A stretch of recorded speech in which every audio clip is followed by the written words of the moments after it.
Namaste. This morning we have a new guest. It's Jürgen from Germany. Namaste. And this year for the first time is Aldis. Oh, Aldis, good to have you. And Kumaraswamy is back. Okay. And Jürgen has a question.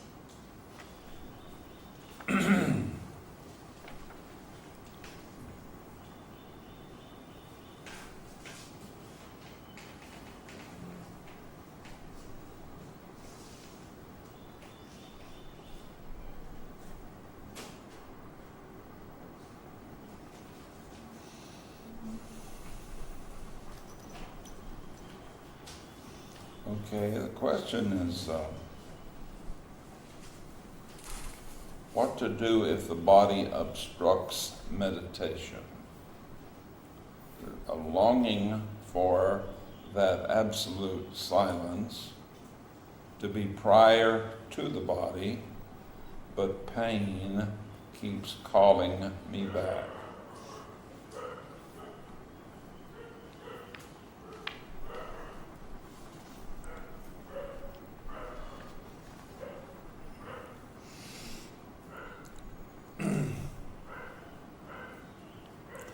What is the method of meditation that you use?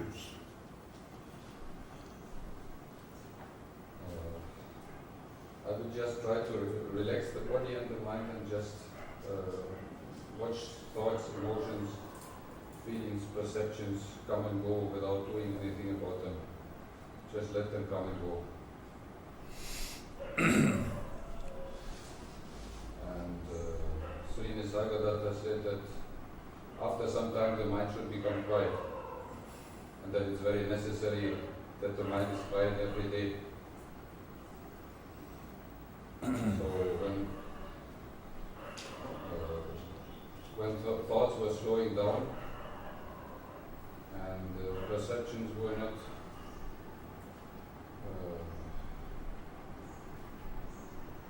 identified anymore as where they came from or what they are, then the pain in the knees and difficulties in breathing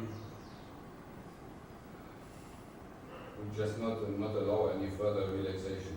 It would become so strong that the mind would never be completely relaxed, never be completely at ease. So I might have,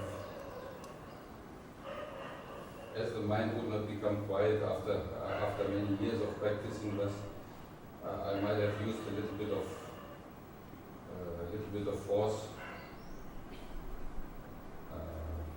Refuse all thoughts is what Sri Nisargadatta says. I missed that one. Refuse all thoughts. Refuse all thoughts. He used a bit of force because the mind wouldn't be quiet, and so he began to refuse all thought. Refuse all thoughts. Well, I'm sure you understand you can't refuse thoughts. They're going to force themselves into your awareness, including the thoughts of the pain of the body are going to force their way into your awareness. Here we teach self-inquiry, Bhagavan Ramana's method of self-inquiry, as opposed to teaching a system of meditation of a traditional nature.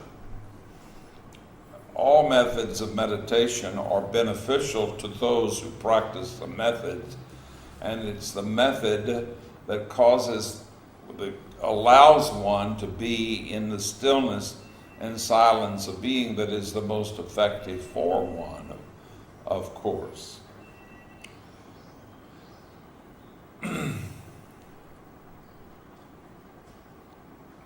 What is coming up is you still are evidently identified with the body and the mind as though they are the basis of your being. getting prior to body-mind identification into the pure awareness of being, of course, is the purpose of one's meditation.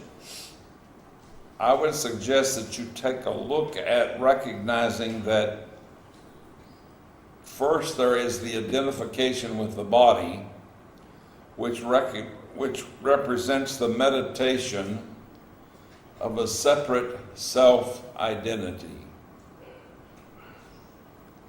Take a look at that. Look at it for yourself. The fact of the matter is, just about everyone is meditating a separate self-identity, but they don't recognize that that's what they're doing. They identify with the body and the mind as though that is the self. Of course, they can be told, we tell ourselves that I have a body, I have a mind, and that awareness is what I am. At least those that are involved in spiritual practice have come to some extent, I would imagine, those who come here, to come to know that. But one has to still look to see to what extent there is the meditation of a separate self-identity, the sense of I, and then the sense of I being identified with the sense of I as though the sense of I is who and what we are. The sense of I is not who and what we are. Awareness prior to the sense of I is what we are. And very few involved in their spiritual practice have come to the place where they can actually make the distinction and see the difference between the mind and awareness. There's a major difference between the mind and awareness. But there are few who have made that distinction because it takes a certain degree of maturity in one's meditation, in one's practice, to actually come to and make that distinction. We can say, I know there's a difference, but knowing the difference and seeing the difference and still being identified with the mind as though the mind is who we are. So as long as you're identified with the mind and the body as the basis of your existence, as the basis of your being, it's going to be difficult for you to get beyond the pain of the body. It can be done, and it happens every night, but we're not meditating then. But in a manner of speaking, we might say we're meditating, but we don't recognize it in that time that meditation is what we're doing. No matter how much discomfort you might have in your body, or how much emotional discomfort you might perhaps be having in your mind, when you're in the state of dreamless sleep, there is no discomfort. Bhagavan Ramana used to say, be awake while asleep and asleep while awake. So when we can make that distinction of what is it like to be in the awareness that we are when we're asleep, but still be alert, that's being in true meditation. It can be done, but it's very difficult to do with traditional meditation. I noticed on your interview form that you were not interested in self-inquiry, and that's perfectly okay that you're not. But I would make the suggestion, if this is your process, if that's your difficulty, is getting free of body-mind identification, that you might consider the self-inquiry process that will bring you more directly and immediately into the awareness of being than will meditation. I'm very familiar with Nisargadatta Maharaj and his teaching, and he did say meditate on the awareness, on the I am, and abide in the I am.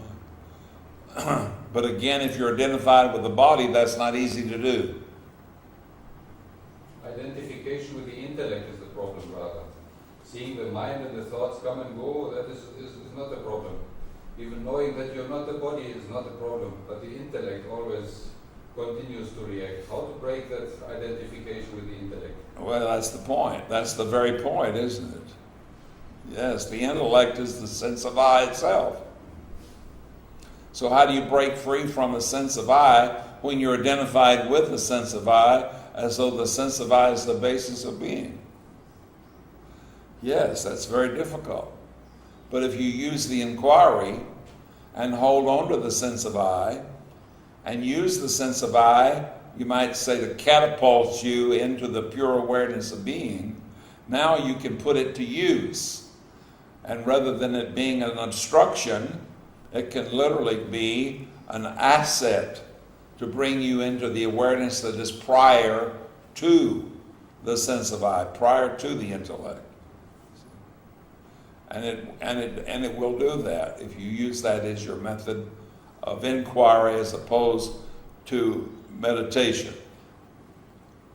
Let me ask: Are you familiar with the difference between meditation and self-inquiry?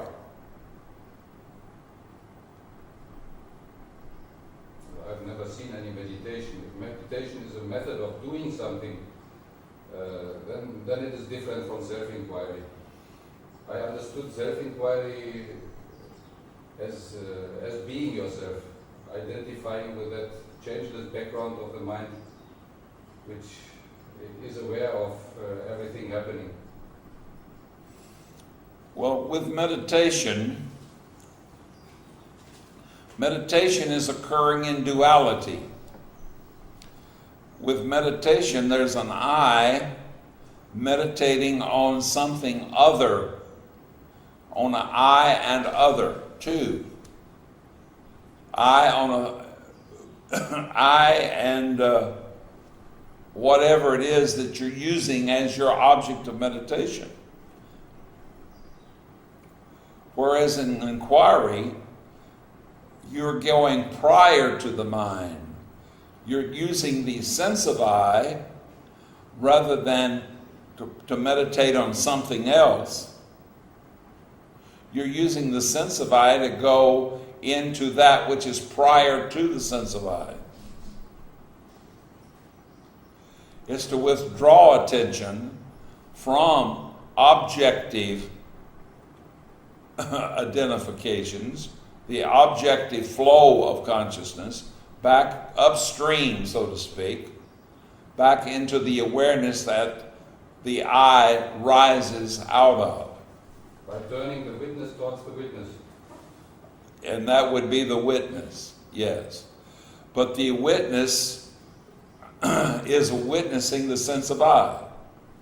And when you're using it as a process of disengaging from the sense of I, then you're freeing yourself from the sense of I, as you were just saying, from the intellect.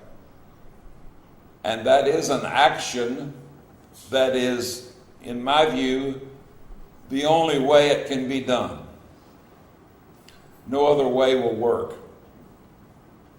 So, in answer to your question, what to do if the body obstructs meditation, I would say don't meditate, but inquire. Okay? That would be my answer to you, sir.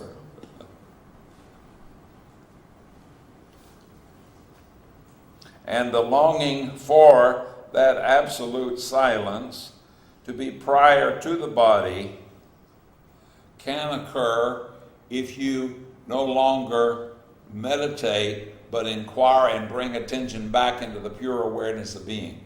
For in the pure awareness of being, as the pure awareness of being, that doesn't mean that the thought of the body is not going to still rise, but you can be prior to it in the stillness, in the silence, and not be at the effect of it.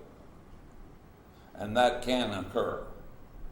That can be accomplished. You see.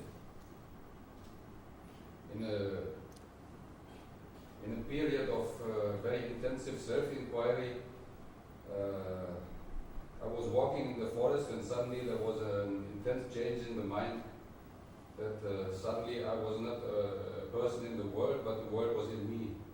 Yes, that's exactly it. And this is my constant experience ever then, but still there is a longing for that absolute silence. Well, that in itself is just another thought. Yes. So if you do not identify with that thought, and if you do not have that thought, then where would you be?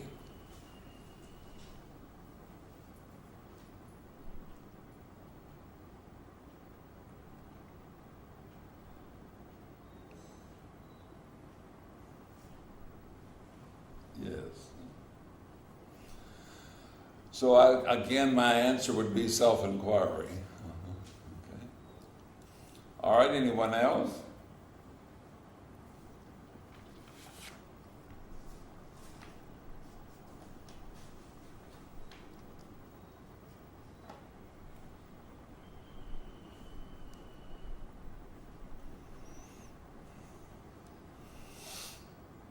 Today will be our last satsang in this season on our visit to our ashram here in India.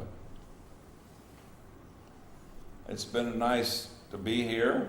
Always is. It's great to be here. It's more than nice.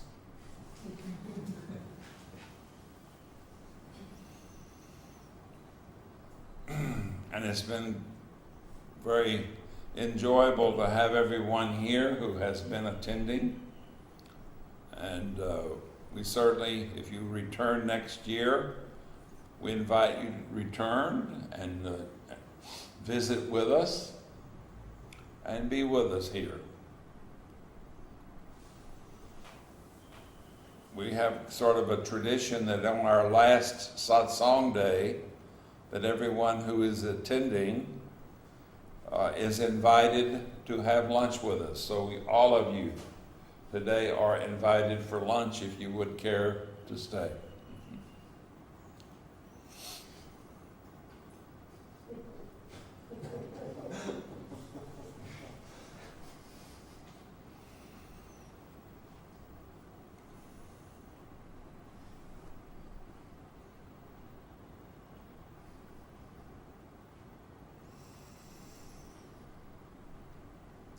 I don't care. I don't have anything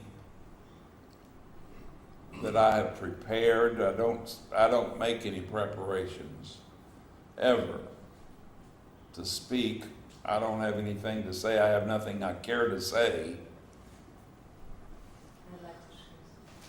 But if you have something that you have, bring it up, and I will look to see if something comes up.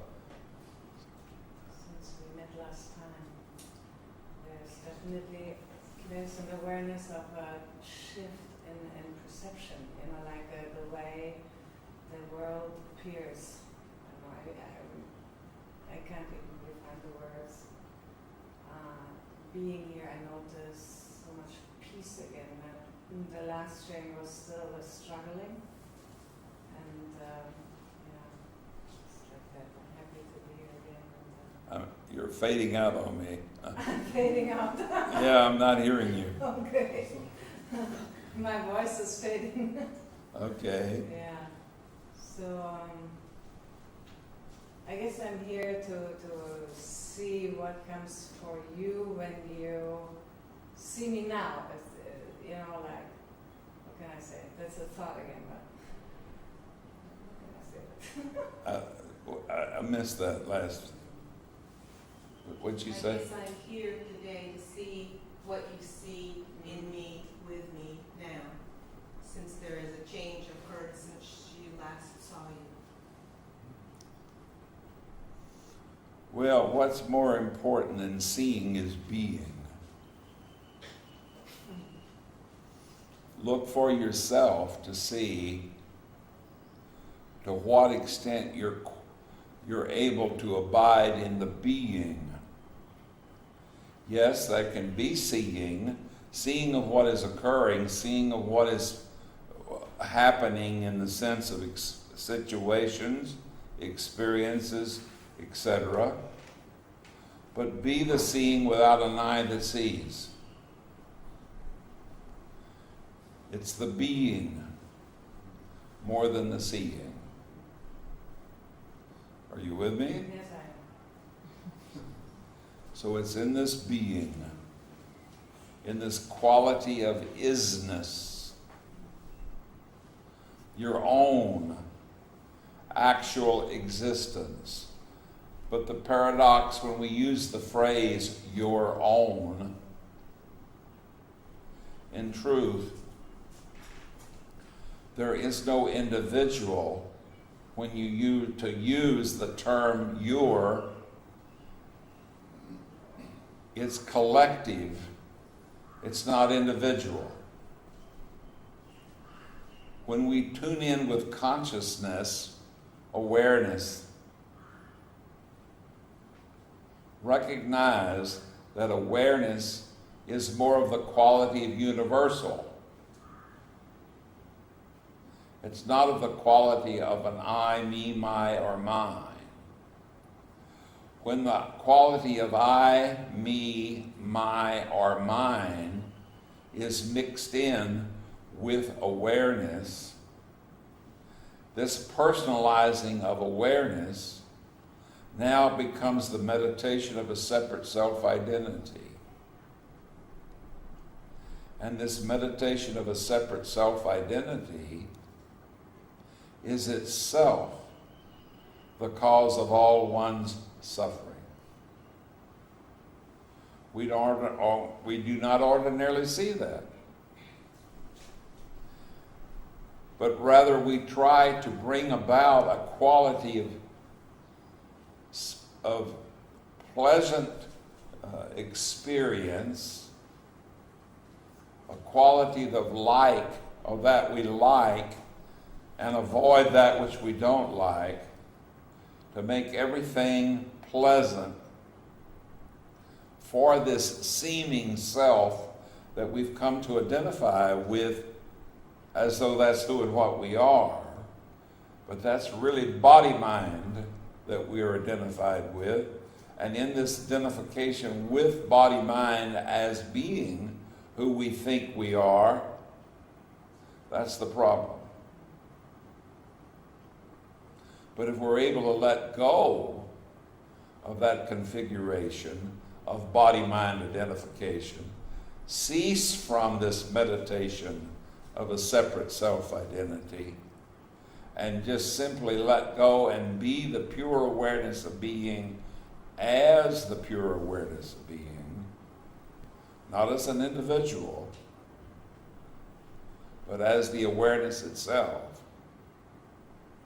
then peace, freedom, and joy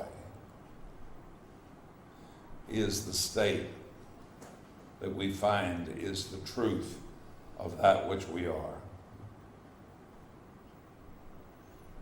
Okay?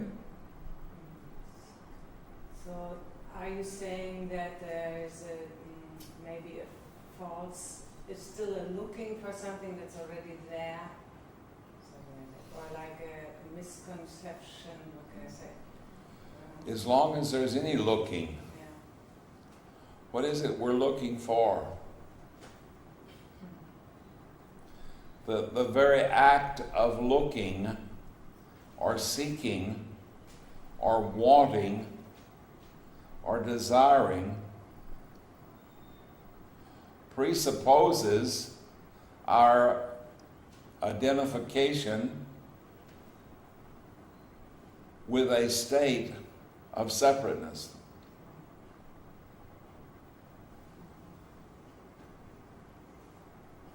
If we're abiding in the allness of being as the allness of being, what is it that we could want? No, there's no wanting, because there cannot be any wanting. Yes. If you're abiding in the allness of being as the allness of being, you are present with everything and everyone with no difference. So there's no problem. But the moment you identify, isolate, and individualize yourself as though you're apart from this allness of being that we all are, from the world, from persons, places, and things, then in this state of isolation, separation, then there's suspicion and doubt and desire and wanting, you see, insecurity, all that goes with this state of isolation and individual being. I would like to put it that way, but I'm just looking for words. Like the awareness or perception after our last meeting was that union, yeah? There was no more separation. Everything came from the same, arising and falling. And I know this cannot be lost, but the perception is not as clear today as it was then. So, yeah. We'll look to see to what extent between yesterday and then and today that there is past and present and the anticipation of future, being in time. You see, be in the stillness of being, without any past, without any future. Just be in the presence. In the presence is the allness. The past is never finished. It's never good enough. The future's not here yet. So we're living in a state of suspension in identification with something or someone that seems to be isolated or cut off from the allness. It's just, Bhagavan Ramana used to say, be still. Just be still, the Bible says. Be still and know. With Psalms, I think it's 46:10 in the Bible. Be still and know I am is God, the source. So abide in this stillness of being. Just let go in it as it.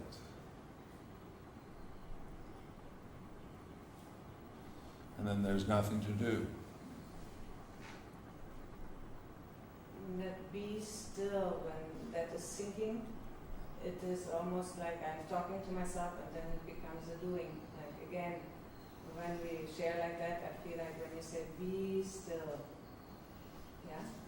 It's, Be the stillness itself. Let go of all doing and simply be. Nothing to do, nowhere to go, nothing to accomplish, nothing is lacking, nothing needed.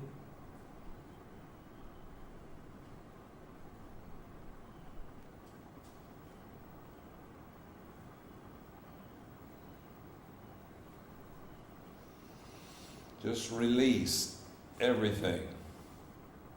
Let go of everything and just be as you are.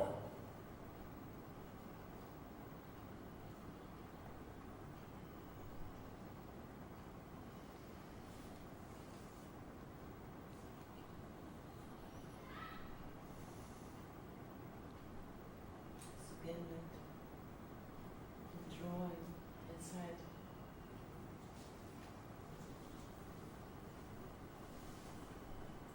And I get a tremendous headache. Last time. You said that last time. I was told that you had been given the opportunity to come and stay for a week, and you chose to do it on your own. I thought I was ready for it. To be here in conscious company is very beneficial. Yes, it's true. I see that now. Has it been beneficial? She has been here for a week. See? Yeah. Just hanging out. Just being in the consciousness. See? It's quite beneficial to be in conscious company, where everyone here is living this awareness, you see. Intentionally letting go and abiding in this awareness is very beneficial.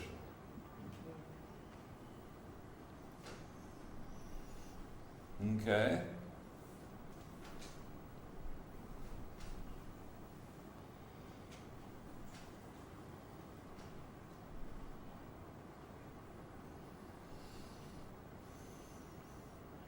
Right now, this moment, just let, as Mayor Baba used to say, let go and be happy.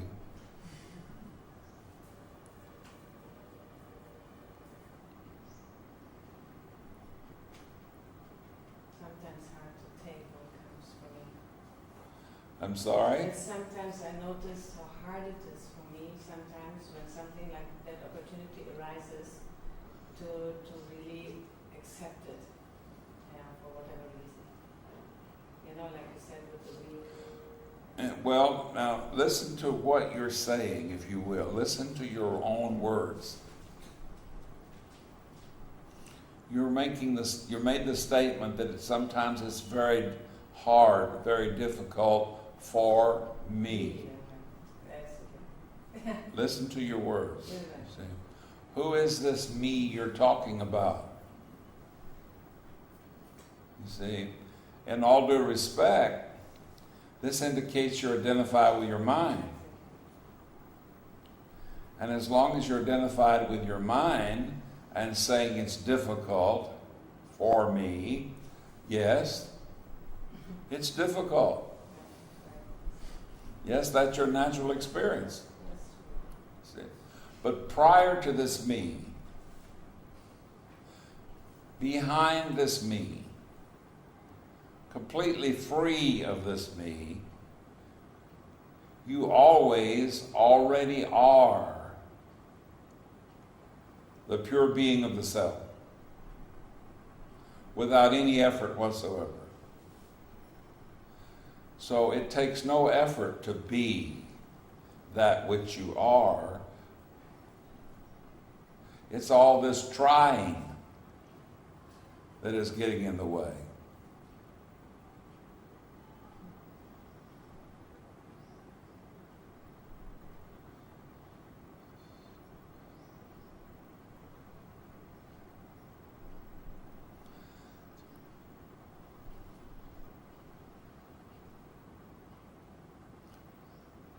There may be a lesson here for all of us.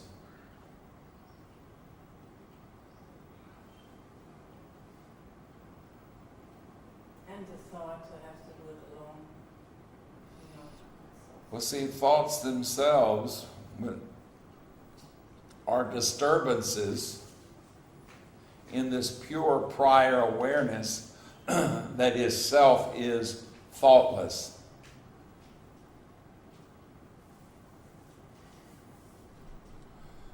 That which we truly are, the self that we are, is the thoughtless, faceless, formless, pure awareness.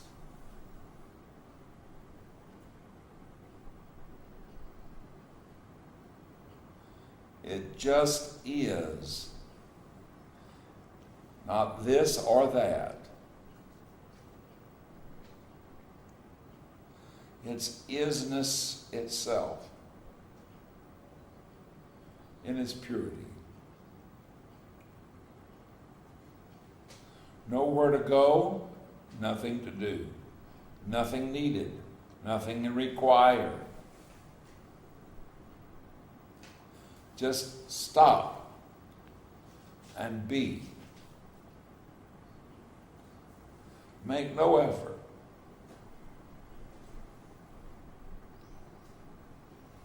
We already are that which we're seeking.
This quality and presence is what we all are.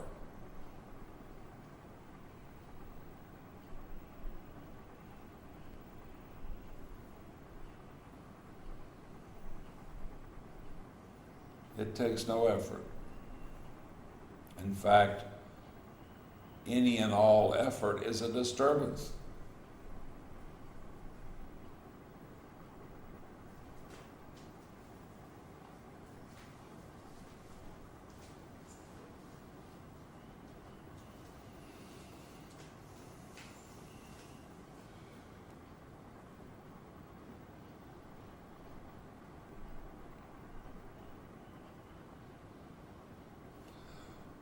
What we have to look at is the habit of doing,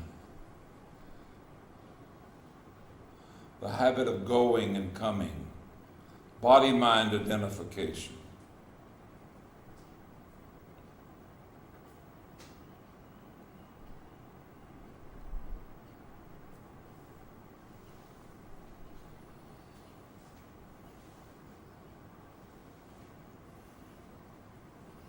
See to what extent we're caught in this meditation of a separate self-identity, this body-mind, as being who and what we think we are.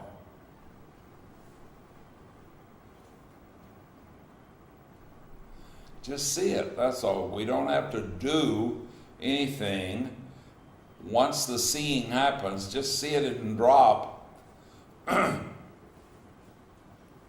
the identification with the body.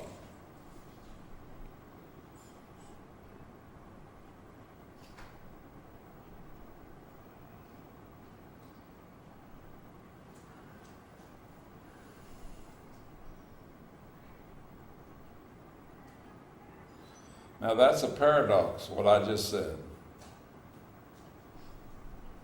If we're identified with the body, and then we're seeing that we're identified with the body, we don't come back into identification with the body and then drop the body. That will not work.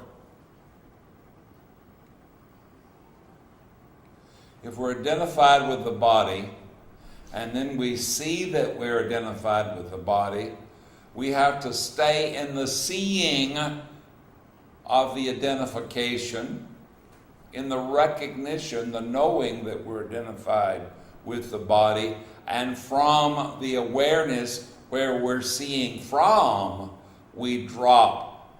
We don't go back into identification, but we drop from there all pursuit of the body. It's a technical process, but it's a very significant and important one.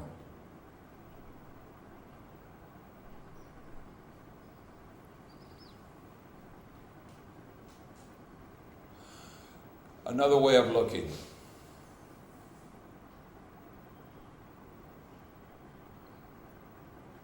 Consider yourself an actor playing a role. The role that you're playing is your own name and form.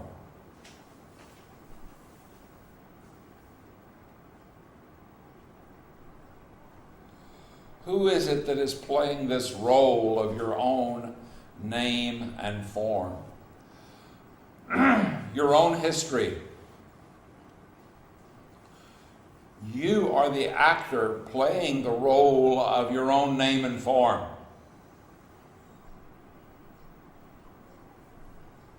You are not the character role that you're playing. You're the actor that is playing the character and the role. So as the actor, cease identifying with the character and the role that you're playing and remain as the actor, free of all roles.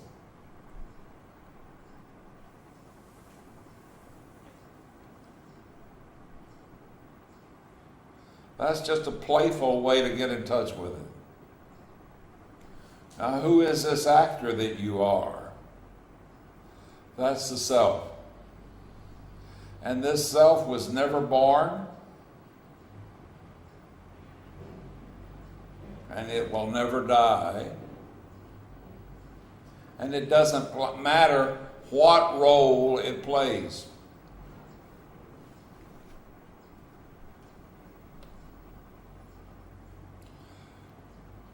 This actor is the one substance that actually is manifesting as every manifested expression in time and space.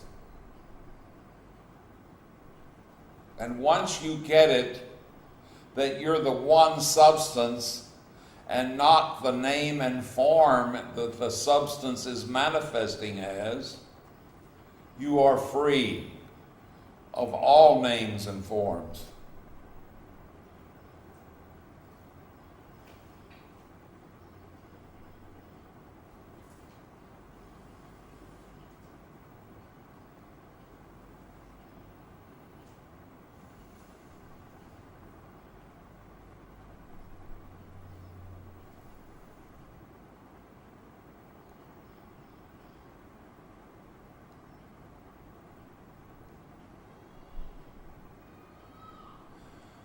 Make the distinction between you as the character you all may be identified with and the actor.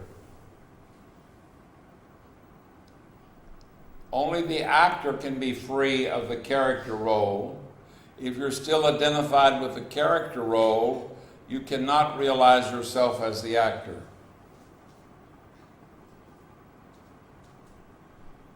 Just like the ocean expresses as all of the waves, but any particular wave as the wave cannot express the ocean.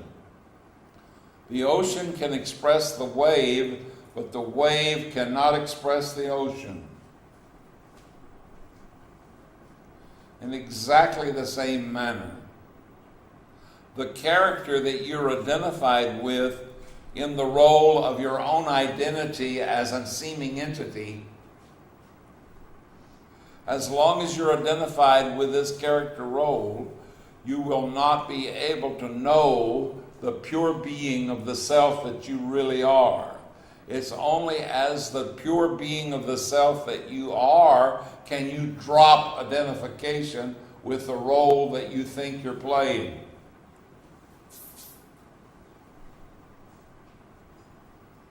That's a major difference.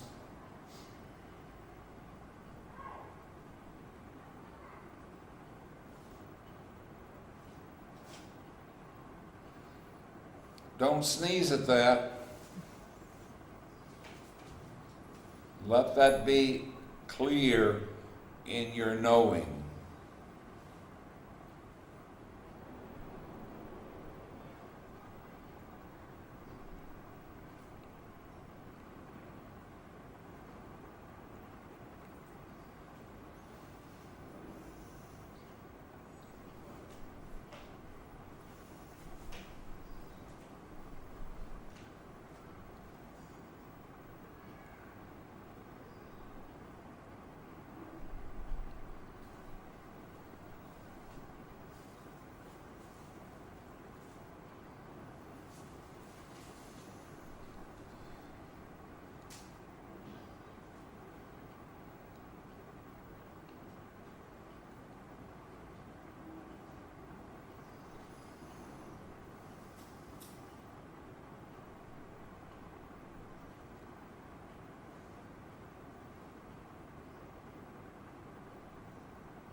Disappeared.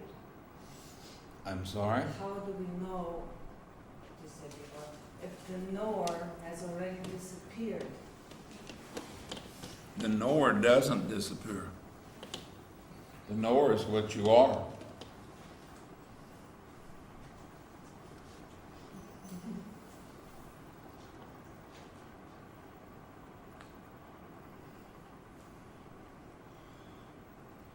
The knower is your being. Be the knower.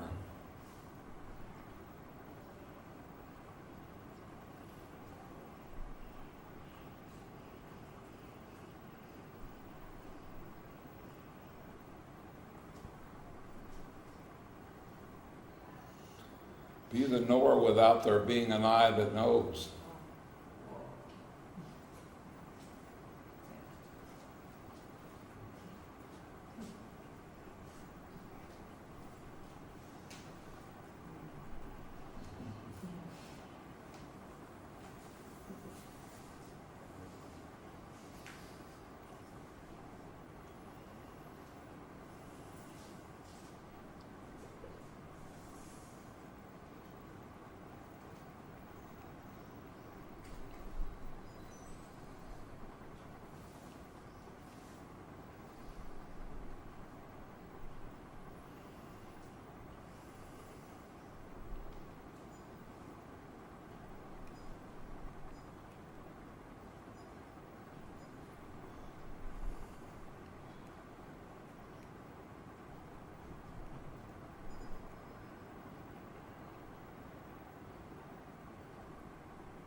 as we abide in this awareness,